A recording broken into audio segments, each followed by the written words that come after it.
Hi! Masaganang buhay at magandang araw po sa inyong lahat. Kamatis sa sako. Napakataas po ng presyo ng kamatis nitong nakalipas na mga araw. Umabot po ng 400 per kilo. Po si Ma'am Jo po, nandito po nga po pala ako sa rooftop garden ni Ma'am Jo. Sa bubungan po ng kanyang yero to, ng kanyang bahay, nasa 4th floor.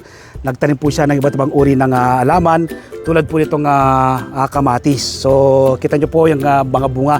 Iba't ibang variety po ng kamatis ito. Meron siyang cherry tomato, meron siyang yung kulay Mendes na kamatis. Tapos meron din po siyang yung malalaking bunga ng kamatis. Nakatanim po lahat sa sako. So, yung kamatis po, tinatanim to, pinupunla nyo po muna, kapag nasa 2 inches na yung laki ng pagkakapunla, pwede na pong i-transplant yan kung saan nyo gustong itanim. Pwede po sa timba, pwede po sa mga bote ng mineral water, pwede po sa sako. Ito po si Ma'am Jo Lucero, sa sako po niya itinanim itong kanyang mga kamatis. Tingnan po natin iba't ibang variety. Ito, mga cherry tomato naman po ito.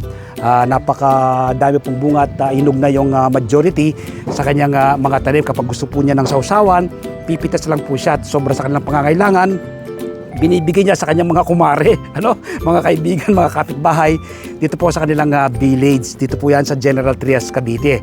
Tingnan po natin yung kanyang mga tanim na kamatis. So yan po yung bunga ng mga tanim na kamatis ni Ma'am Jo. Ito ibang variety naman to. Yan, nasa bubungan po yan. Tingnan niyo po yung bubungan ng kanyang bahayan. Ibang variety naman po yan. Dito, ayan, mula po sa baba hanggang itaas ay mayroong bunga. Ito, cherry tomato naman po ito.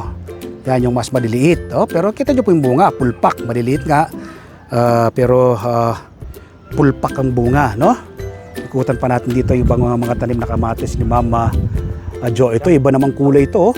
Orange na orange naman pong kulay nito. Ganda. Hindi ko alam kung anong variety po ito. Yan. Tapos ito pa. So, dito po yan sa rooftop. Ito ibang variety po ito. Kulay yan ito, parang black, Black kamatis naman to. Yan. Tapos dito sa kabilang side. Ayan. Ito Mendes naman to, Yan. Tawagin namin ito Mendes na kamatis. So, yan po.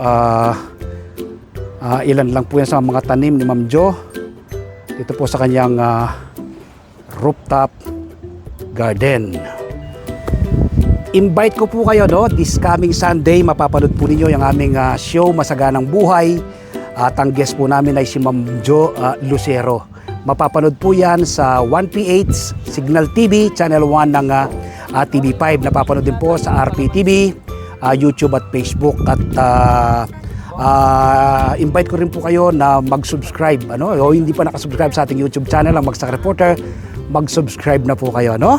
Like and share, click the bell button, nang sa ganoon ma-inform po kayo kapag may magbago akong video upload, video tutorial upang ma-share ko po sa inyo ang payaro na talento ng ating Panginoon. Salamat po. So don't forget, Masaganang Buhay this coming Sunday alas 7 hanggang alas 8 ng umaga. Salamat po. God bless.